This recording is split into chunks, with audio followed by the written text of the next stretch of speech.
Bonjour, c'est Ursule encore. On est le 25 octobre 2019.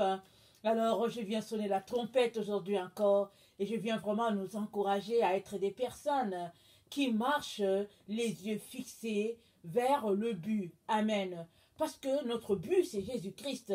Ce n'est pas le monde, ce n'est pas au fait des promesses par-ci par-là d'un avenir meilleur, mais notre but, notre raison d'être, c'est Jésus-Christ. Et en Jésus-Christ, nous avons tout. Parce qu'il nous a donné la plénitude de tout ce qu'on peut imaginer avoir sur la terre. Il nous l'a donné. Alors si tu as Jésus-Christ, tu as tout le reste. Mais maintenant, le défi, c'est de t'assurer que tu as effectivement Jésus-Christ. Et non que tu vis sur une idée de séduction, croyant que tu as Jésus-Christ dans ta vie, alors qu'en réalité, il ne te connaît même pas. Il y a plusieurs enfants de Dieu, ou bien plusieurs chrétiens qui se disent enfants de Dieu, qui professent de connaître le Seigneur Jésus, alors que le Seigneur Jésus ne les connaît pas. Alors si toi tu connais le Seigneur Jésus, est-ce que lui il te connaît? Alors s'il te connaît, c'est bien continuer dans la voie de la sanctification. S'il ne te connaît pas, alors tu es mal pris. Il est donc très très important de t'assurer que tu fais partie de ceux-là qui sont répertoriés par Dieu le Père et que tu es en train de marcher selon ses désirs pour toi. Alors, si tu n'es pas répertorié par Dieu le Père, ce n'est pas trop tard. Il suffit que tu le veuilles. Et vouloir être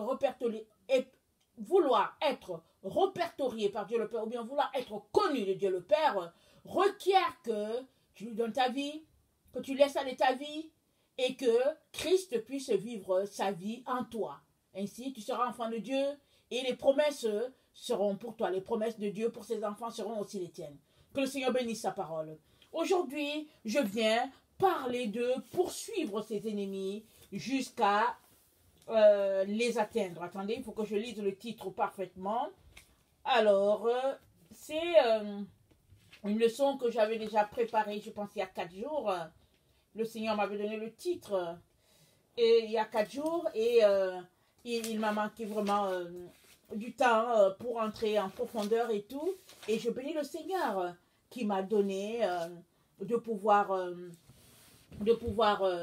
m'arrêter là-dessus et d'aller dans le sens de ce que Dieu veut nous apporter. Alors le titre, c'est « Poursuivre son ennemi jusqu'à le gagner ».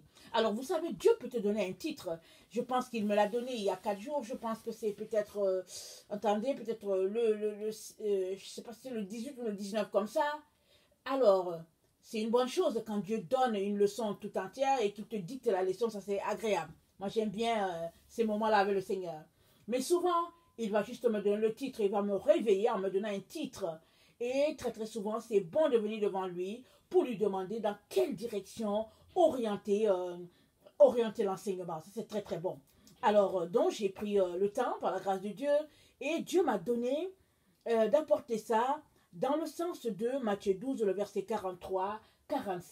Alors, nous sommes en combat. Une fois que tu es un être humain, c'est que tu es sur la terre pour combattre. Parce que nous sommes des êtres vivants. Nous sommes des êtres vivants déjà dans la présence de Dieu avant qu'il nous envoie sur la terre.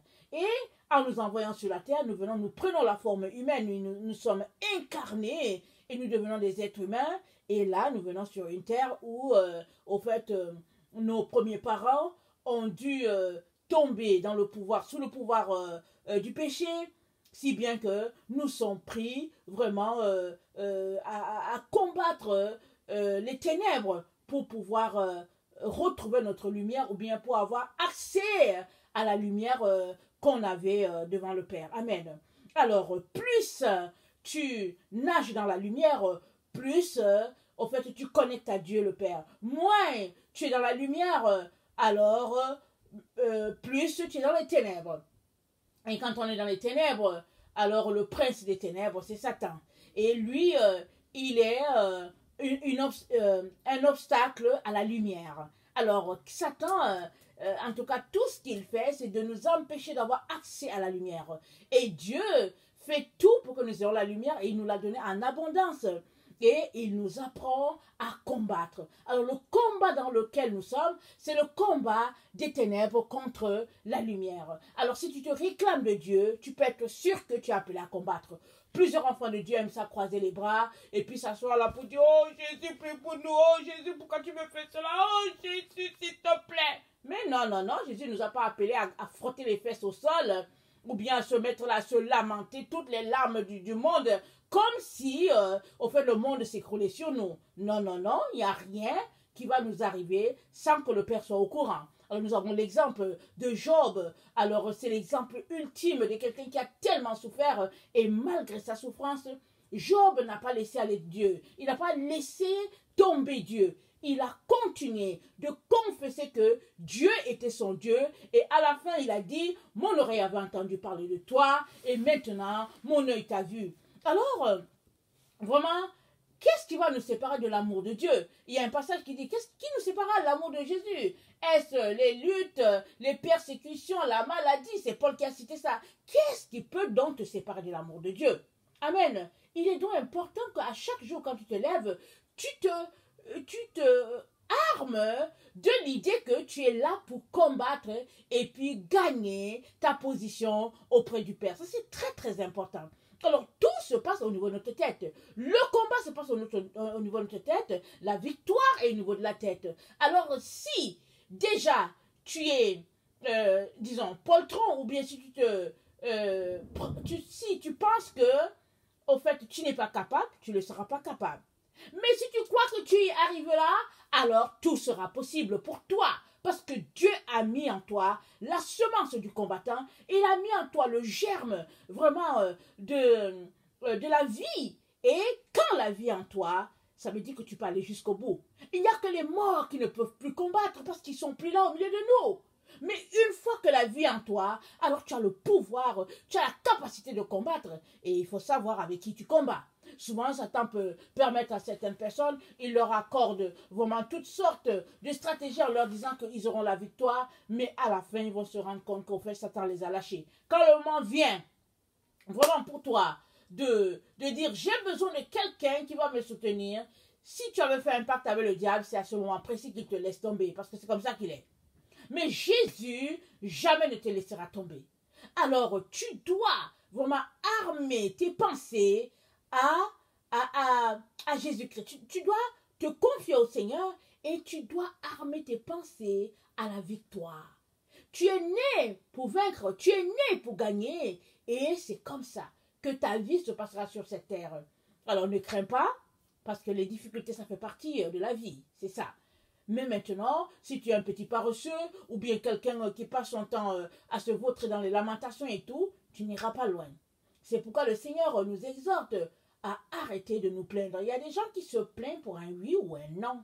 Ils passent leur vie à se plaindre pour rien. Dès que tu les appelles, ils commencent à te raconter toute leur panoplie de problèmes. Alors que Jésus nous a donné d'avoir un esprit combattant. Alors, le titre c'est « Poursuivre son ennemi jusqu'à le gagner, jusqu'à le vaincre ». Alors, Matthieu 12, le verset 43 à 45, nous parle d'une situation qui peut survenir dans la vie de tout un chacun. Et ici, c'est une situation de démon, mais même dans les principes rudimentaires de la vie, c'est des situations qui arrivent. Alors, il s'agit de principes, il s'agit d'un comportement, d'une façon de faire. Il s'agit d'une habitude qu'on devrait acquérir en tant qu'enfant de Dieu. Alors, Matthieu 12, le verset 43 à 45. Je vais lire. Lorsque l'esprit impur est sorti d'un homme, il va par les lieux arides, cherchant du repos. Il n'en trouve point. Alors il dit, je retournerai dans ma maison d'où je suis sorti, et quand il arrive, il la trouve vide, balayée et ornée. Il s'en va, et il prend avec lui 7 autres esprits plus méchants que lui. Ils entrent dans la maison. Ils entrent dans la maison, s'y établissent, et la dernière condition de cet homme est pire que la première. Il en sera de même pour cette génération méchante. Alors nous sommes dans la génération, notre génération c'est une génération méchante, nous sommes pires que toutes les générations qui existaient, qui ont pire que la génération de l'autre, la génération de Sodome et Gomorrhe, pire que la génération de Noé. Nous sommes une génération portée vers le mal à tous les niveaux. Et le Seigneur est en train d'exercer nos mains au combat. Il exerce nos mains au combat. Et alors, si tu te réclames de Jésus, il est important que tu puisses embarquer dans le combat ou bien dans le bateau. Tu es appelé à combattre. Enlève de ta tête que tu es venu sur la terre pour mettre tes mains dans les poches et puis te balader et puis aller dans les salles d'achat acheter des choses. Non, non, non. Ça, c'est pas pour les enfants de Dieu. L'enfant de Dieu est appelé à combattre et puis le combat, c'est à genoux que ça se passe. La victoire, ça se gagne à genoux. Rappelons-nous, Jésus-Christ est allé jusqu'à la croix. Mais avant d'avoir la victoire sur la croix, il l'a eu d'abord à Gethsemane. Là où il a pleuré. Là où il a prié, pardon. Et puis, sa sueur était comme les grumeaux de sang. Tellement il voulait avoir la victoire, là, à Golgotha. L'ennemi voulait qu'il finisse sa vie là, dans le jardin. Mais Jésus a prié, il a intercédé afin que la promesse du serpent pendu au bois puisse s'accomplir. Et Jésus l'a accompli parce qu'il est venu pour accomplir tout ce qui a été dit de lui. Amen. C'est à genoux que tu gagnes tes combats. Ce n'est pas en te baladant, en racontant aux gens tout ce qui t'arrive. C'est à genoux. Alors, si tu veux être un combattant victorieux, alors exerce tes genoux au combat. Et c'est dans la prière que ça se passe. Amen.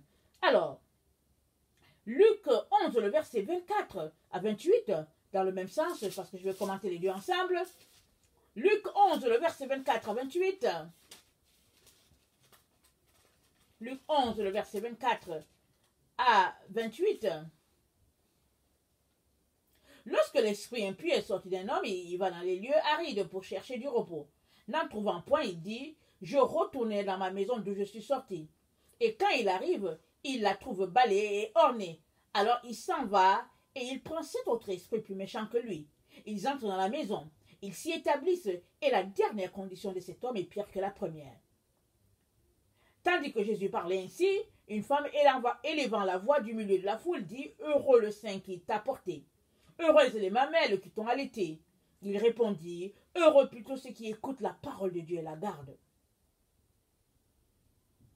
Alors, le tout est de garder la parole. Heureux ceux qui écoutent et qui gardent la parole. Et Jésus a dit, celui qui a mes commandements et qui les garde, c'est celui qui m'aime. Je l'aimerai et je me ferai connaître à lui. Alors, le secret se trouve dans connaître la parole de Dieu et la garder. Garder la parole de Dieu, c'est vivre selon la parole de Dieu. C'est marcher sur les principes de Jésus. C'est accepter de souffrir pour Christ dans le sens que lui, il veut. Très souvent, en tout cas surtout notre génération, il ne veut pas souffrir. Alors on aime contourner les principes du Père. Et finalement, on se dit que bon, il y a 1000 vérités. Alors la vérité n'est plus absolue de notre temps. Elle est, comment on appelle ça là? Elle est aléatoire.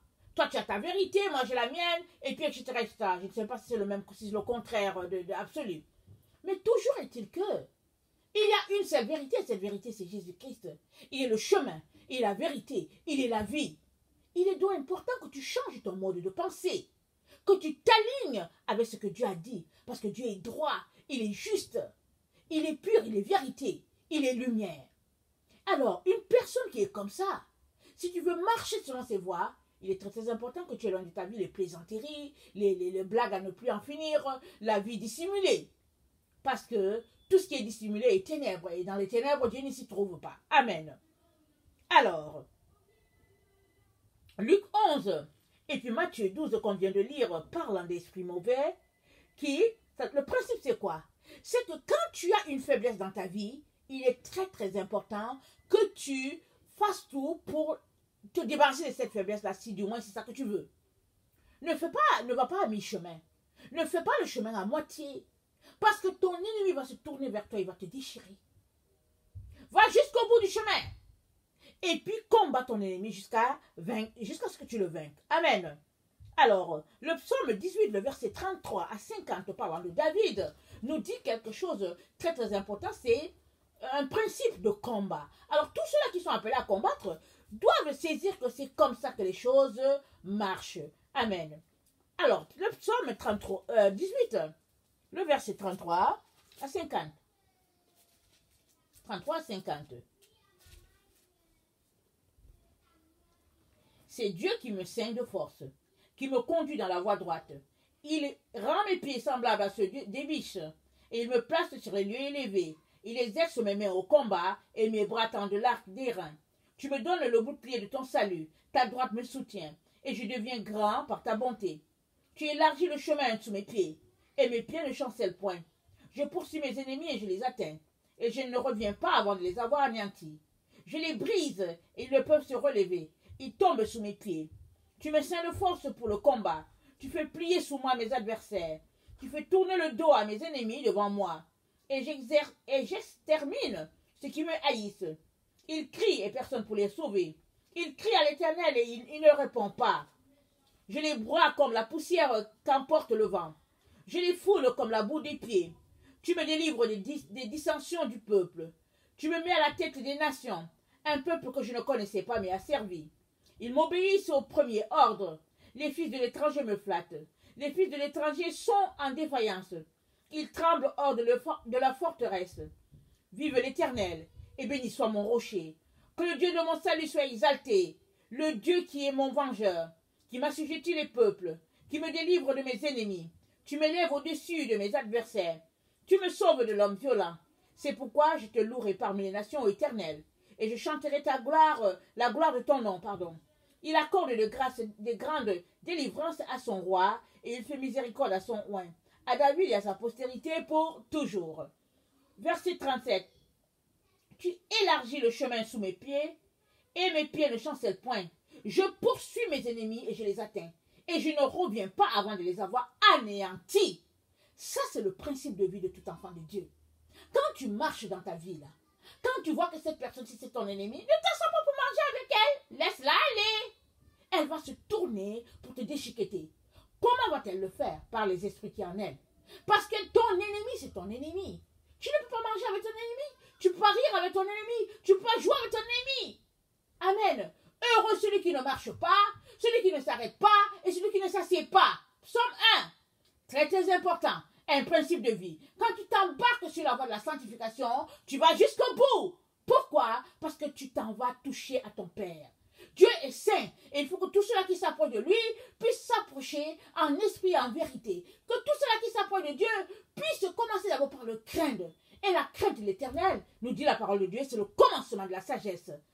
Et si tu veux être sage, apprends à identifier tes ennemis et à les laisser de côté. Ne t'assois pas pour manger avec tes ennemis, pour s'amuser avec eux, parce qu'ils vont te déchiqueter. Amen. Parce que la Bible dit quoi? Il dit ne jetez pas les choses saintes au pourceau. Alors, quand tu as quelque chose de précis, tu ne passes pas ton temps à jouer avec les personnes qui sont impures. Les pourceaux, ça correspond à l'impurité, et les choses saintes, le Saint-Esprit, la présence de Dieu, sa lumière. Toutes ces choses-là, c'est très très important. Donc, si tu veux aller loin, si tu veux toucher à ta destinée, il est très important que tu puisses acquérir les principes de combat dans le monde de Dieu. Amen. Très très important. Alors, Ézéchiel 14, le verset 1 à 8 dit ceci.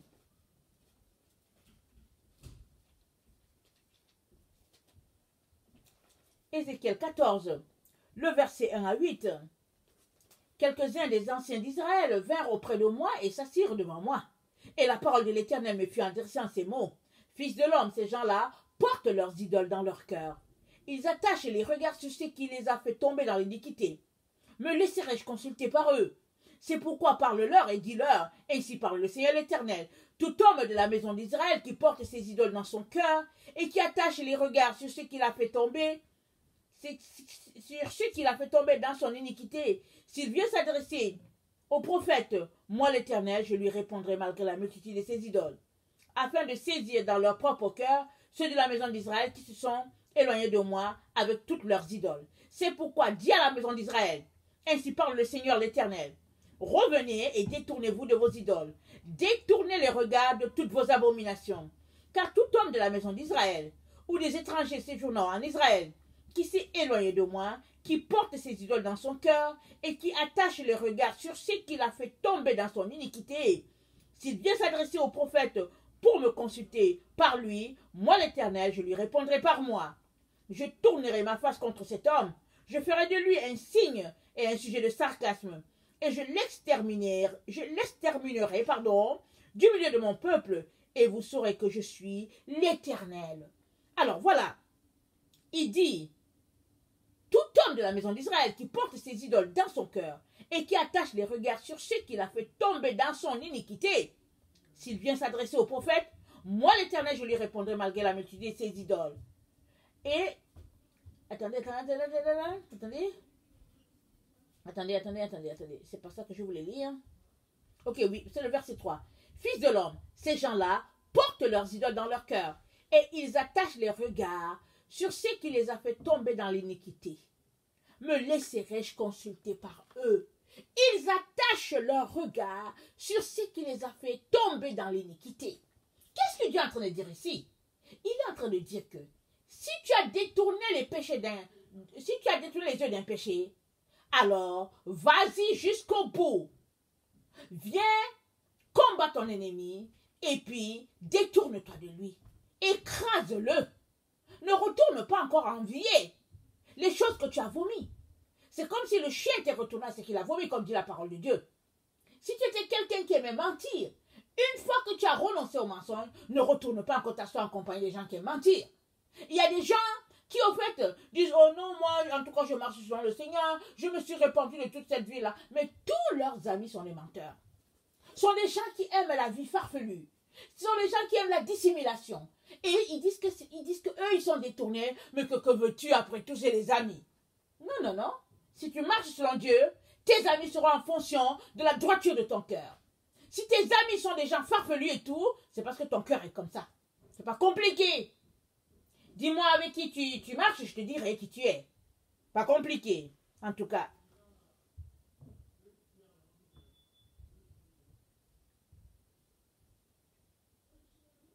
Ainsi parle le Seigneur l'Éternel. Tout homme de la maison d'Israël qui porte ses idoles dans son cœur et qui attache les regards sur ce qu'il a fait tomber dans son iniquité, s'il vient s'adresser au prophète, moi l'Éternel, je lui répondrai, malgré la multitude de ses idoles. Il est en train de parler, dit qu'en tout cas, tu veux connaître la vérité. Eh bien, moi, je vais te la dire. Parce que Dieu nous a appris à nous détourner de notre péché et à ne plus retourner en arrière. Et ça, c'est un principe de vie pour quiconque veut toucher à sa destinée et pour quiconque veut habiter dans la maison du Père. Très, très important. Et regardez, Apocalypse 12, le verset 9, 10 à 11, nous donne une information très, très importante pour chacun d'entre nous. Apocalypse 12, à partir du verset 9. On connaît ce verset, on le connaît, mais il est important qu'on lise ce qui se passe ici. C'est l'histoire du combat, mais ce combat-là, c'est l'histoire du combat de la fin. Mais ce combat a commencé en Genèse 3. Ève est tombée, et l'ennemi l'a fait tomber. Elle a été séduite par Satan. Et elle a continué sa vie. Elle a eu plusieurs enfants. Elle s'est multipliée. Mais Dieu ne s'est pas arrêté là. Dieu nous dit que la fin, c'est pas là. La fin, c'est Apocalypse. Apocalypse 12, c'est encore l'histoire de cette femme-là. Une fille d'Ève qui va assurer le combat. Pourquoi? Parce que Dieu, il poursuit ses ennemis jusqu'à il les écrase.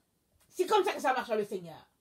Alors si toi, tu aimes t'amuser, ton ennemi va tourner par derrière et il va te poignarder. Il va t'écraser. Une personne qui t'a tourné le dos, une personne qui s'est méprise, qui a parlé mal de toi, une personne qui t'a poignardé, une personne qui a été hypocrite envers toi, une personne qui a dit toutes des choses abominables sur toi, une personne qui s'est assise avec tes ennemis pour te condamner, pour te lier, tu ne t'assois pas avec la personne. Hein? Non. Tu peux lui dire bonjour, tu peux lui donner des conseils. Tu ne t'assois pas pour manger avec la personne parce qu'elle va se tourner, elle va se déchiqueter. Une telle personne. Parce que c'est un poison. Une telle personne, tu dois l'éviter. Tu dois te garder vraiment sainte à ton Dieu. Amen. Il y a des gens qui vont m'écouter, qui vont dire, ouais, ce que tu dis, c'est contraire à la parole. Non, c'est rempli. Les versets sont là. Les versets sont là. Et puis Jude, qu'est-ce qu'il dit? On va lire rapidement Jude pour que vous compreniez que tout est là. Alors, si vous ne connaissez pas la parole, si vous ne connaissez pas votre Bible, ça c'est autre chose. Mais, dans Jude, il nous est dit, verset 21, maintenant, dans l'amour de Dieu, en attendant la miséricorde de notre Seigneur Jésus-Christ par la vie éternelle, reprenez les uns, ceux qui contestent, sauvez-en d'autres, en les arrachant du feu, et pour d'autres encore, ayant une pitié mêlée de crainte, haïssant jusqu'à la tunique souillée par la chair. Donc, écoutez, Jude parle de vêtements, jusqu'à détester le vêtement de tous ceux-là qui sont dans le péché.